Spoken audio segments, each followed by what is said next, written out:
The hardest thing a man can learn is that being needed and being loved are two entirely different things. And for most of his life, he'll mistake one for the other. For 30 years, I thought if I just kept showing up, kept paying, kept fixing things, my son would eventually see me the way I saw my own father. But loyalty built on money doesn't hold weight against someone who can offer a better view. It took an ice storm and a stranger's camera phone for me to finally understand that a man's worth isn't measured in what he's willing to give away.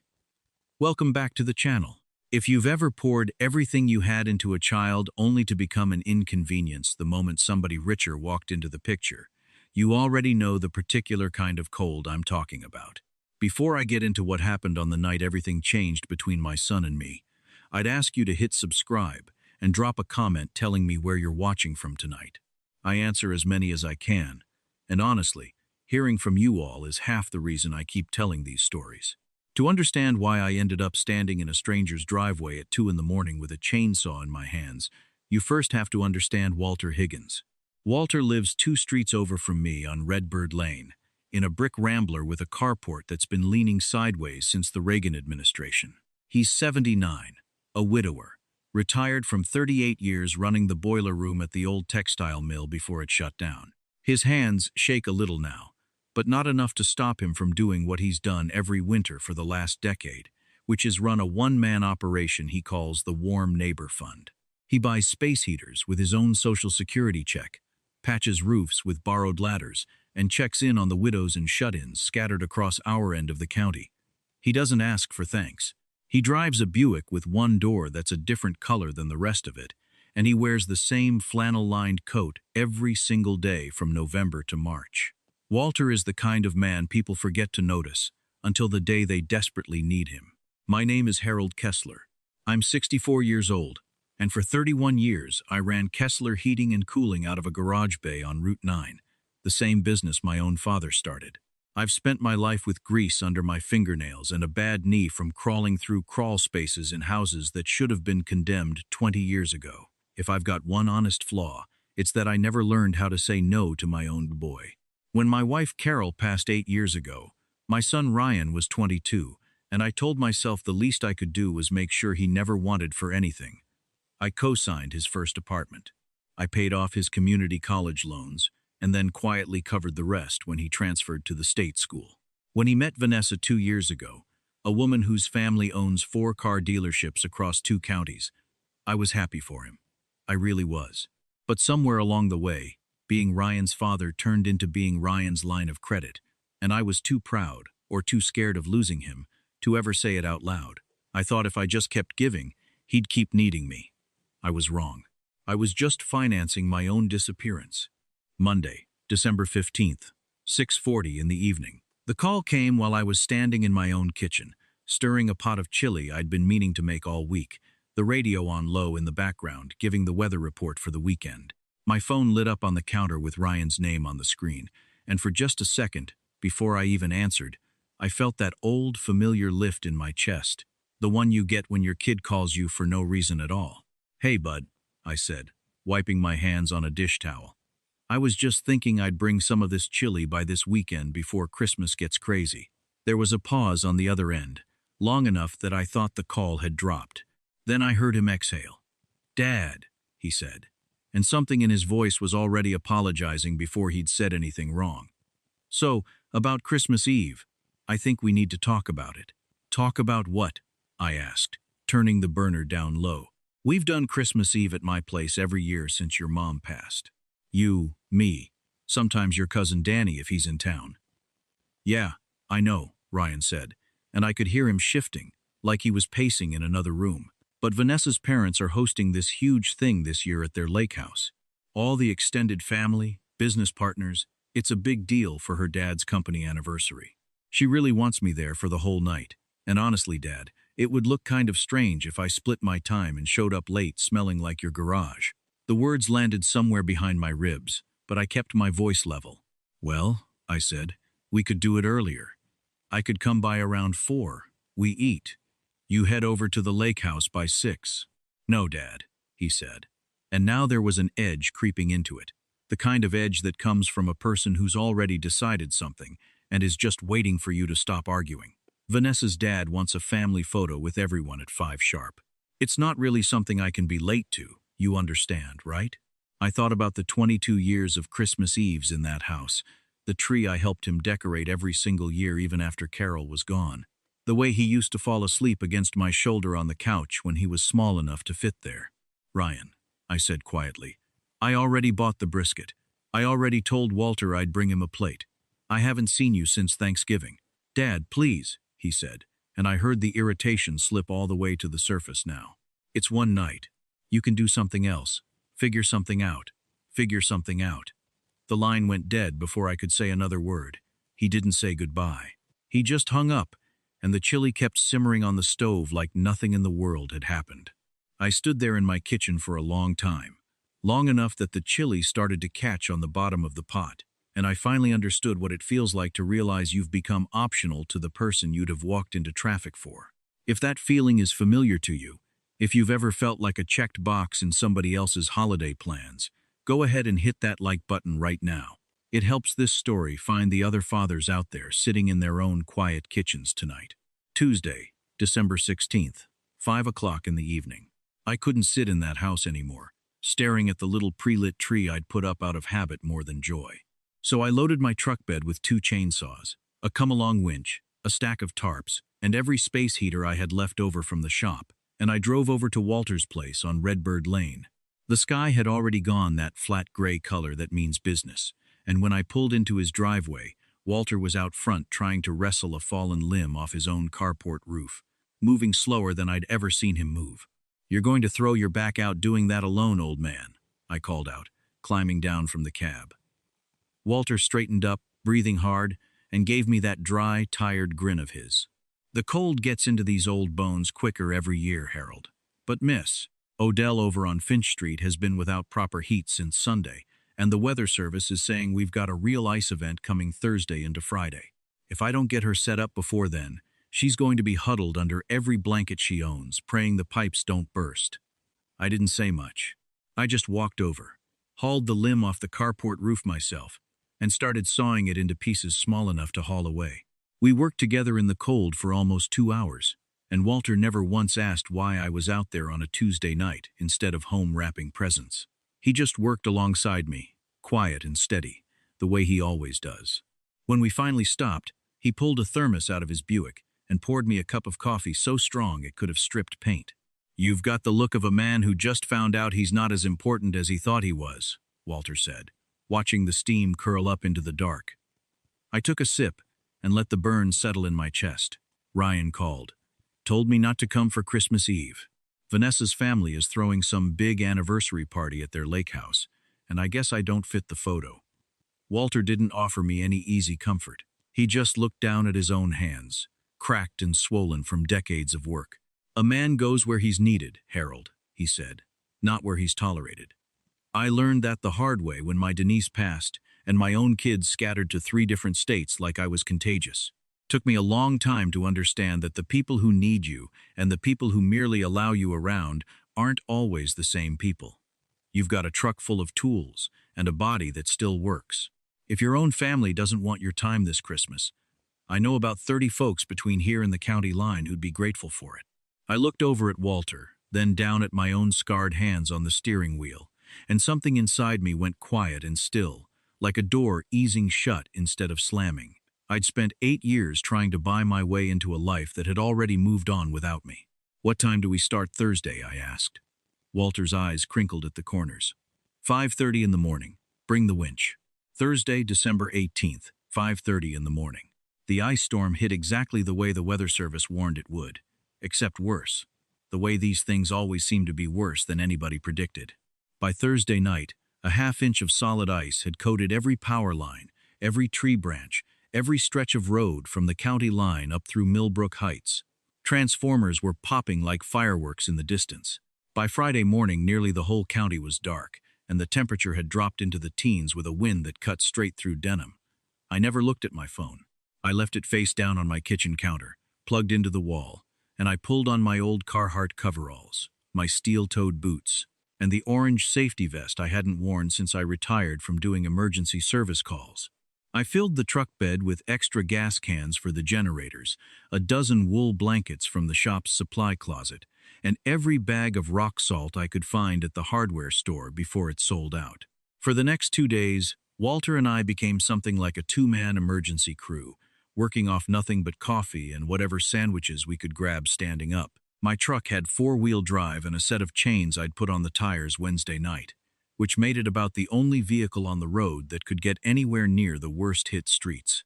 We cleared a fallen oak off the driveway of the Sunnyside Assisted Living Center after their backup generator failed, and I ran two of my commercial generators through their kitchen windows to keep the heating units and refrigeration running before the residence rooms dropped below 50 degrees. We didn't stop moving except to refuel. We cut a tree off Route 12 so a volunteer fire crew could reach a family whose chimney had caught fire trying to stay warm. We delivered heaters and blankets to 14 households scattered across 3 different streets, mostly elderly folks who'd been sitting in the dark for over a day. By the time Saturday night rolled around, which happened to be Christmas Eve, I was running on fumes and cold coffee, my face raw from the wind, my back aching in a way it hadn't ached since I was 40. But my head had never felt clearer. I wasn't thinking about Vanessa's lake house or the family photo at 5 sharp. I was entirely present in the work in front of me, and for the first time in longer than I could remember, that felt like enough.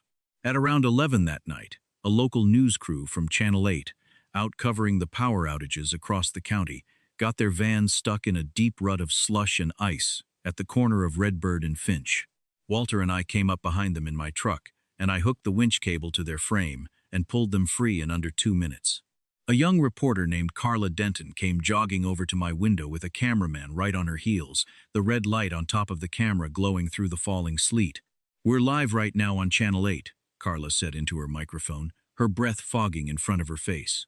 "I'm standing here with 2 local men who have apparently spent the last 2 days pulling this county through the worst ice storm we've seen in a decade, all completely on their own. Sir, can I get your name? And what's got you out here on Christmas Eve in weather like this?" I rolled my window down and let the cold hit my face straight on. I looked at her, not at the camera. "My name's Harold Kessler," I said, my voice sounding rougher and older than I expected. "And this here is Walter Higgins.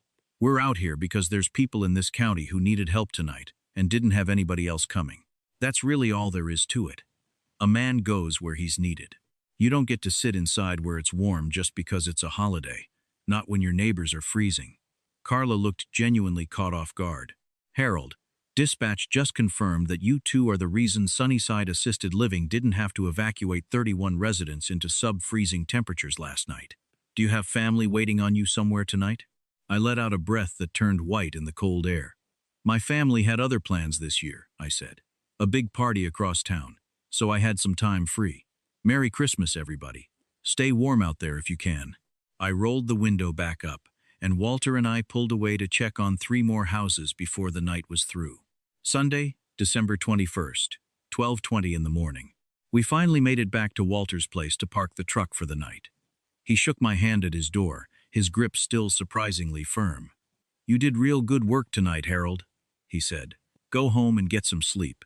When I walked into my own kitchen a little before 1 in the morning, the house was freezing, but the power had flickered back on just minutes before I got there. I stripped off my wet coveralls and boots by the door and walked over to the counter where my phone had been sitting untouched for 2 straight days. The screen came alive with 41 missed calls. 26 of them were from Ryan. 9 were from Vanessa, whom I'd never once received a call from before in my life. The rest were from numbers I didn't recognize. One of them, I'd later learn, belonging to Vanessa's father. I hadn't even set the phone back down when it started buzzing again in my hand. It was Ryan. I slid my thumb across the screen. "Hello, son. Dad." His voice came through, shaking in a way I hadn't heard since he was a little boy waking up from a nightmare. "Dad, oh my God, are you okay? Where have you even been?" "I'm in my kitchen, Ryan," I said, my voice steady. "Just walked in." "Dad, why are you on the news?" he said, and I could hear commotion behind him, a woman's voice raised and sharp, and an older man's voice, tight with anger. "We had the power out at the lake house too," he said. "It just came back on about 20 minutes ago, and Vanessa's dad turned on the TV to check the forecast, and there you were." They called you and Walter the ice storm angels, Dad. The county commissioner's office put out a statement thanking you both by name. Walter's a good man, I said simply. We were just doing what needed doing. But Dad, Ryan said, and his voice cracked like he was fighting something back. You told that reporter your family had other plans. You said it right there on camera. Do you have any idea what that sounds like? Vanessa's dad has had 4 different business associates call him tonight, asking why his future son-in-law's own father was out there freezing while we were all inside eating prime rib. They're saying it looks like we abandoned you. I took a breath and looked out my kitchen window at the ice, still glittering on the bare branches outside. And in that moment, it hit me clean and clear. He wasn't scared that I'd been outside in dangerous conditions for 2 straight days. He was scared about what it looked like at the lake house. Ryan, I said, and I kept my voice even. I didn't say a single word that wasn't true. You told me not to come. You told me it would look strange if I showed up late. You told me to figure something out, so I figured it out. But you didn't have to say it on television, Dad, he said, his voice rising now.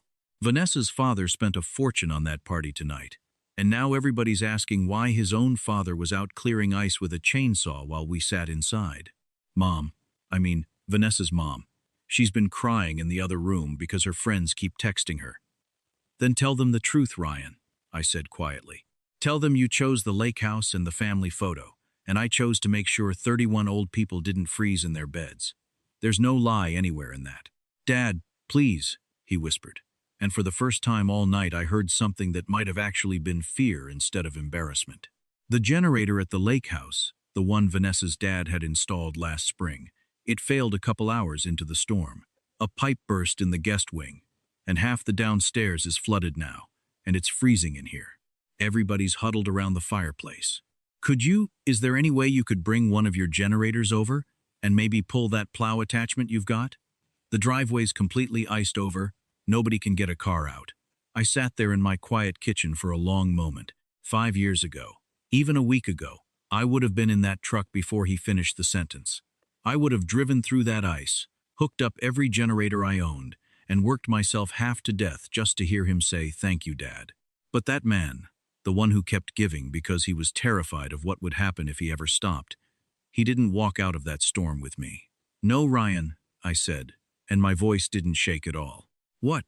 Why not? He said, his voice climbing again. Dad, we're freezing here. You've got everything you need sitting right in your driveway. My equipment belongs to this county tonight, I said, and Vanessa's father owns 4 car dealerships. I imagine a man like that can figure something out. That's what you told me to do, isn't it? Dad, how can you be this cold? He said. It's Christmas. It is Christmas, I agreed. And I spent it making sure 31 people who had nobody else didn't freeze to death in a nursing home. I am not needed at that lake house tonight, Ryan. I'm only convenient there when the lights go out. There's a real difference between those 2 things, and it took me 64 years to finally understand it. So, you're just going to leave us here, he said. Vanessa's family is your family too now, son. You made that pretty clear a few days ago. I imagine they'll figure it out. I love you. Good night. I ended the call before he could say anything else, and then I turned the phone all the way off, set it face down on the counter, and walked back to my bedroom. Monday, December 22nd, 8 in the morning. The sun came up bright and hard over the county that morning, the kind of blinding, clean light you only get after a bad storm scrubs all the haze out of the sky. I made a real pot of coffee, not Walter's paint stripper, and sat by my kitchen window for a while before I finally turned my phone back on.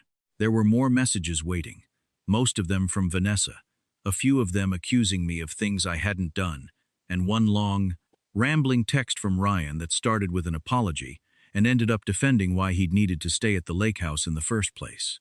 I didn't answer any of them. I wasn't angry, and I wasn't feeling any kind of triumph either. I just felt a strange, clean sense of quiet, like a room after you've finally moved out all the furniture that never really fit. Around 10 that morning, I drove over to Redbird Lane. The roads were mostly clear by then, county trucks finally catching up with the salt and plows. When I pulled into Walter's driveway, he was out on his porch in an old folding chair, a wool blanket over his knees, watching the sun hit the ice, still clinging to the trees. I carried a plate of leftover brisket up his front steps. "Thought you might want some breakfast," I said, setting it down on the little table beside his chair. Walter looked at the plate, then up at me, his eyes crinkling at the corners. "The ice storm angel brings brisket," he said.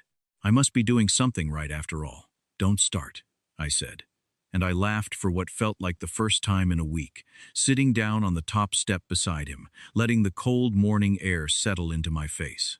We sat out there a long while, not saying much of anything, just watching the smoke curl up from a chimney a few houses down. I realized then that a man's worth was never measured by what he was willing to hand over to keep people close. It's measured by whether he's willing to stand out in the cold when everyone else has already gone inside to get warm. I lost a son who only remembered my number when the lights went out. But I found an entire stretch of this county that knew exactly who I was the moment things got hard. And for the first time since Carol passed, that felt like more than enough to build a life on. Thank you for sticking with this story all the way to the end. It means more than you know to have this many of you here, men and women both, who understand what it costs to stand your ground, even when it hurts the people you love most to do it.